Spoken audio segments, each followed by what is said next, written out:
Olá, tudo bem? Eu sou a professora Maria Clotilde e estarei com você na disciplina Formação Social, Econômica e Política do Brasil.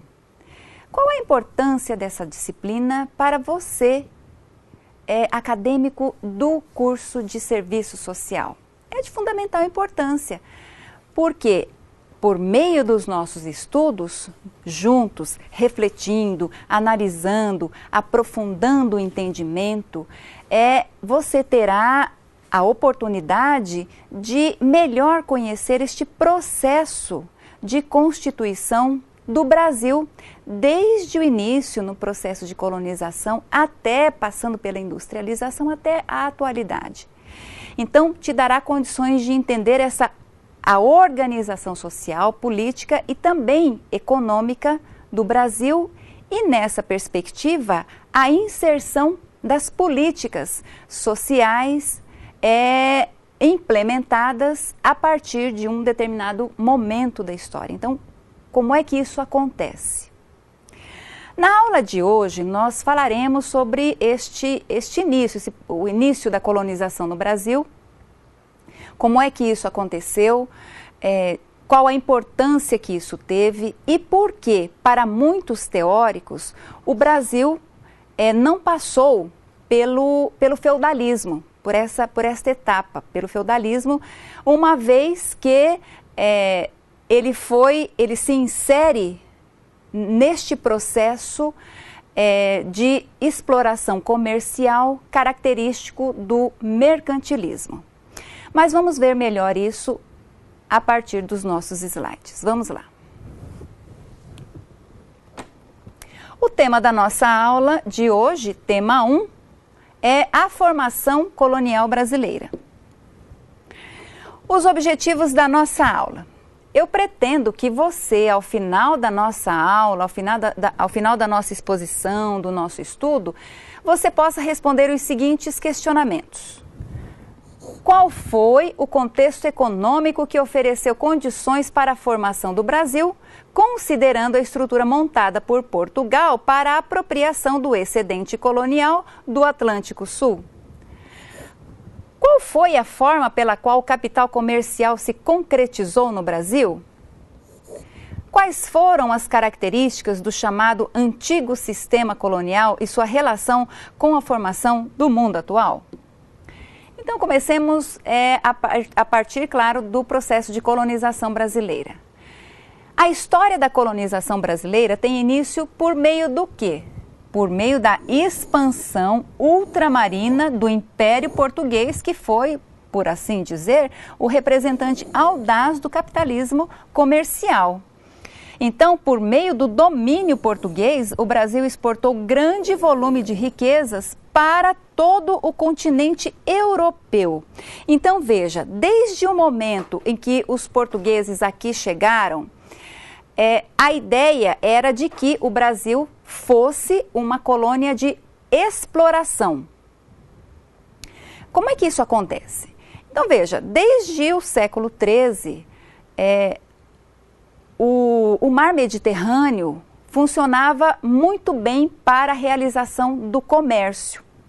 Ocorre que com a ocupação dos turcos, havia a necessidade de buscar novas rotas para se chegar ao Oriente. Buscando o quê? Buscando as especiarias. Por que era importante, por que o desejo dessas especiarias? Porque essas especiarias serviam para diferentes funções. Uma delas é a conservação e a manutenção dos alimentos, uma vez que naquela época não havia refrigerador, não havia como conservar os alimentos. Então, muitas vezes, os alimentos se perdiam e, por meio dessas especiarias, era possível não só manter, mas também disfarçar caso aquele alimento estivesse estragado. E também, claro, essas especiarias funcionavam como tempero, como produtos de beleza, de tocador, enfim. Mas é preciso destacar a questão da conservação dos alimentos, o que naquele momento histórico era de fundamental importância. Neste processo de busca de novas rotas, Portugal pensou, e o fez, em buscar essas rotas por meio do contorno da costa africana. E assim o fez. E nessa perspectiva, ou seguindo este processo, seguindo esta aventura, vamos dizer assim, chega ao Brasil. Ocorre que o Brasil não foi descoberto por Portugal. O Brasil já tinha os seus habitantes. Os índios aqui já estavam aqui. Os nativos já estavam aqui. O que é que Portugal fez?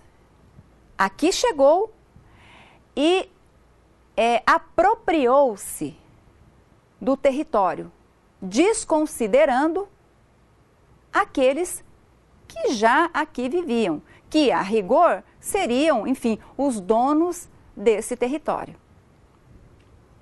O que foi o mercantilismo?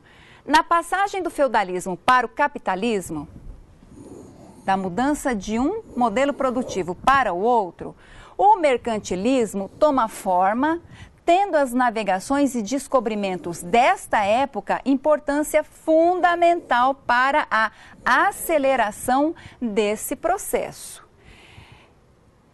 Incrementa o comércio de longa distância, né? Então houve um incremento por meio do mercantilismo, surgimento das modernas classes sociais que, por meio de suas atividades econômicas e mercantis, também se estabelecem como força política. Isso quer dizer o quê? Então, veja, o mercantilismo é um conjunto de práticas econômicas que visam a acumulação de riquezas para uma nação. Em que pese o fato de que o Estado é que viabilizava este processo, as descobertas, havia a burguesia que se associava aos Estados nacionais e financiava essas aventuras, essas descobertas. Então a burguesia começava a se estabelecer não só como uma classe economicamente importante, mas junto com o poder econômico vinha o poder político. É a partir daí que a burguesia começa a se articular como importante força política neste processo de reorganização do modelo produtivo. Bem, então, ainda dentro do mercantilismo, o que é que nós temos como definição? Que é um conjunto de práticas econômicas que consideram que a prosperidade de uma nação ou Estado depende do capital que possa ter, por isso a acumulação de riquezas. Os teóricos mercantilistas preconizavam o quê? Que o desenvolvimento econômico se daria por meio do comércio exterior, dando saída aos excedentes de produção. Então, a exportação era muito estimulada e a importação pouco estimulada. Nesse conjunto de práticas econômicas, nós temos o quê? Nós temos o Pacto Colonial. O que é que foi o Pacto Colonial? O Pacto Colonial, dentro desse conjunto de regras, vamos dizer assim, são regras, leis e normas que as metrópoles impunham às suas colônias durante o período colonial. Qual que era o objetivo do Pacto Colonial? Era fazer com que as colônias só comprassem e vendessem produtos de sua metrópole, ou seja, no caso do Brasil, somente Portugal poderia vender seus produtos na colônia e somente Portugal poderia usufruir daquilo que era explorado da sua colônia. Então, era isso que garantia o Pacto Colonial. O que eram as companhias de comércio? Eram companhias mercantis organizadas pelos estados colonialistas para quê? Para aumentar a produção e também para enfrentar melhor a concorrência estrangeira, e além de tornar mais eficiente e lucrativo o comércio entre a colônia e a metrópole. Essas companhias de comércio têm administração autônoma, né, era um comerciante, um burguês, mas o Estado entra com parte do capital. Aqui a articulação burguesia e Estado. Como é que era o comércio nesse momento na colônia? Inicialmente, o pau-brasil foi o produto brasileiro que tinha aceitação às redes mercantis da Europa. Portugal havia consolidado o seu comércio de escravos.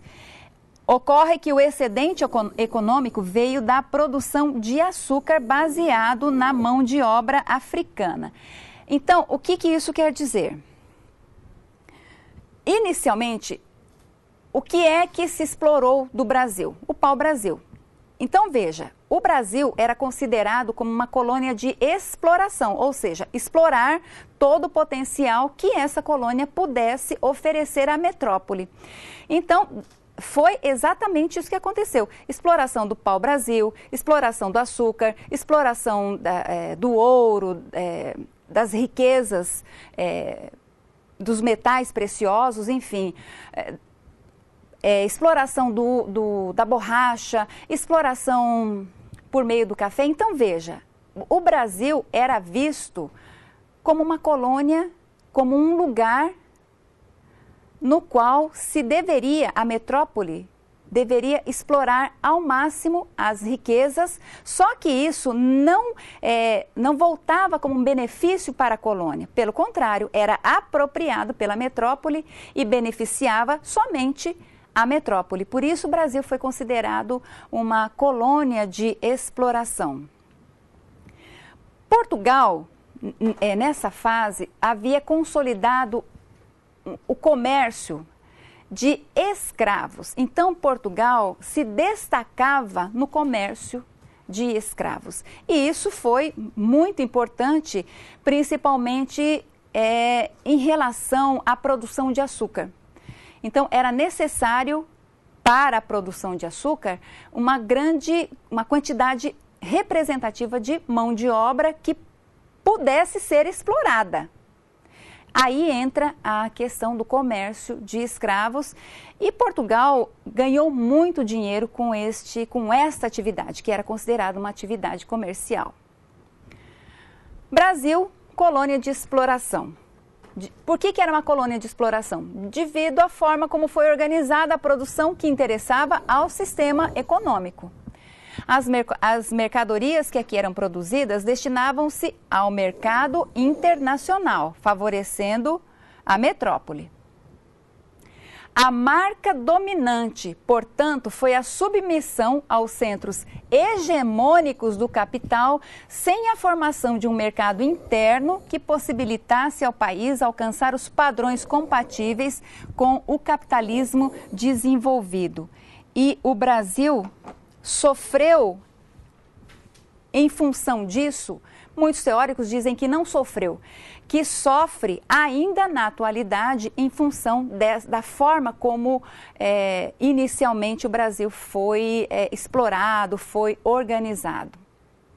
Então, desde o início, o Brasil foi visto como um território que seria explorado pela metrópole e, ao ser explorado pela metrópole, favoreceria o enriquecimento somente da metrópole em função da forma como ocorria essa apropriação das riquezas aqui produzidas.